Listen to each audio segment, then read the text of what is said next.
Hello, welcome to Carrie's Corner, and today I'd like to talk about lessons from Proverbs 11. Every once in a while I like to read through Proverbs and when I'm going through my normal reading, and it gives so much wisdom in this book. It's a lot to take in, but I just want to share with you today some stuff I've learned from Proverbs 11. And I'm going to start reading the first couple of verses, and this is starting at verse 1. Dishonest scales are an abomination to the Lord, but a just weight is his delight. When pride comes, then comes shame, but with the humble is wisdom. The integrity of the upright will guide them, but the perversity of the unfaithful will destroy them. So the first couple things about Proverbs, we learn some of the character about God.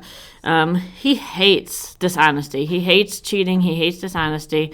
And so we can learn a lot about God from this. And the integrity of the upright will guide them. So we can learn about the righteous and what God will do for us when we follow him.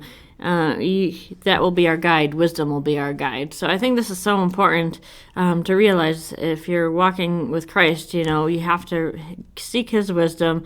Don't be dishonest. That's one thing that God will really guide you through. And then it goes on, verse 4, riches do not profit in the day of wrath, but righteousness delivers from death. The righteousness of the blameless will direct his way aright, but the wicked will fall by his own wickedness. The righteousness of the upright will deliver them, but the unfaithful will be caught by their lust. When a wicked man dies, his expectation will perish, and the hope of the unjust perishes. The righteous is delivered from trouble, and it comes to the wicked instead. So, too, there's consequences for being wicked. There's consequences for sin, and we can see this all throughout the Bible. There's that consequence for sin when we, not just when we goof it up, because we all sin, we all fall short, but I'm talking about a habitual sin that you keep on doing. So I wanted to say, when God defines wickedness, he defines it as that sin that you keep on doing, you keep on walking in, whether you're saved or unsaved. And I challenge you, if you're saved, you should not keep on walking in that habitual sin. So the righteousness of the upright will deliver them. And this is only through the cross of Jesus Christ that it will deliver you.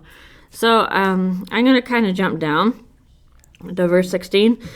A righteous woman retains honor, but ruthless men retain riches.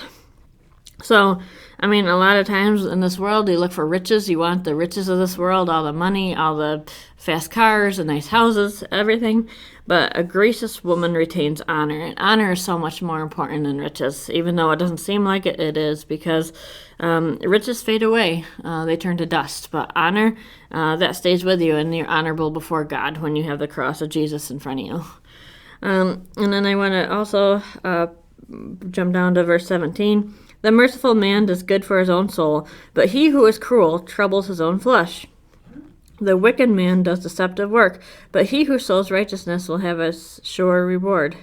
As righteousness leads to life, so he who pursues evil pursues it to his own death. Those who are of a perverse heart are an abomination to the Lord, but the blameless in their are his delight. So a couple of things to unpack here. Gracious woman, merciful. God looks at graciousness. He looks at mercy. And this is one thing I've been learning the past couple of weeks, the graciousness and mercy. And God really had to convict my heart of this, because sometimes I look at somebody that I don't agree with, or maybe that's really deep in sin, and I'll be like, oh Lord, how would you ever love this person? And God said, I love you. And that's enough, because God loves me, and I'm so wicked, I'm so sinful without him, and he chooses to love me, and he chooses to love me in that and through that. And I've taken the cross of Jesus Christ, and it makes me righteous in front of him. Without that, I would not be righteous in front of him.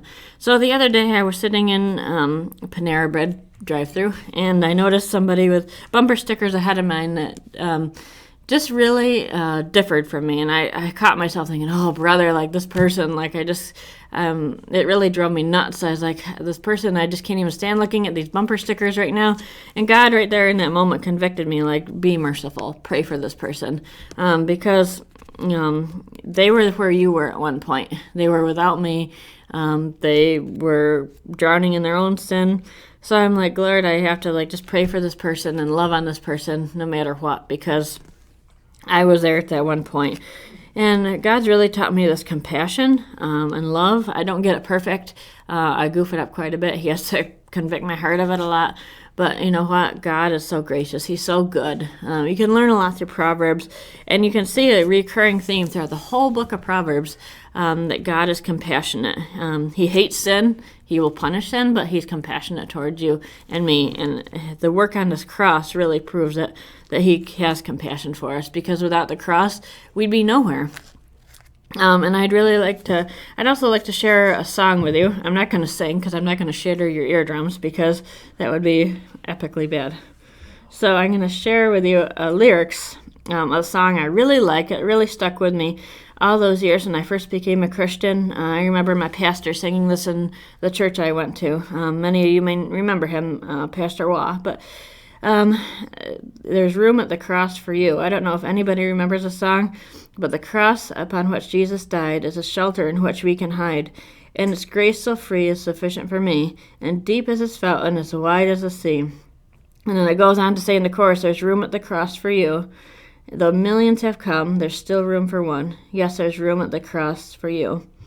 And that's just like a couple of the verses of the song, but it's so powerful. There's room at the cross for you. If Jesus can save a sinner like me, and I really goofed it up, I really screwed it up, he can save anybody. And I'd like to go even further. Even if somebody as wicked and evil as Hitler, if I'm not saying he has, but if he repented, and if he put his trust in Jesus and the cross, he could even have a chance at being in heaven. I'm not saying he is or not, but I'm just saying God offers that chance to everybody, no matter how wicked you are. So I just want to leave you with that today. There's room at the cross for you, and I love you.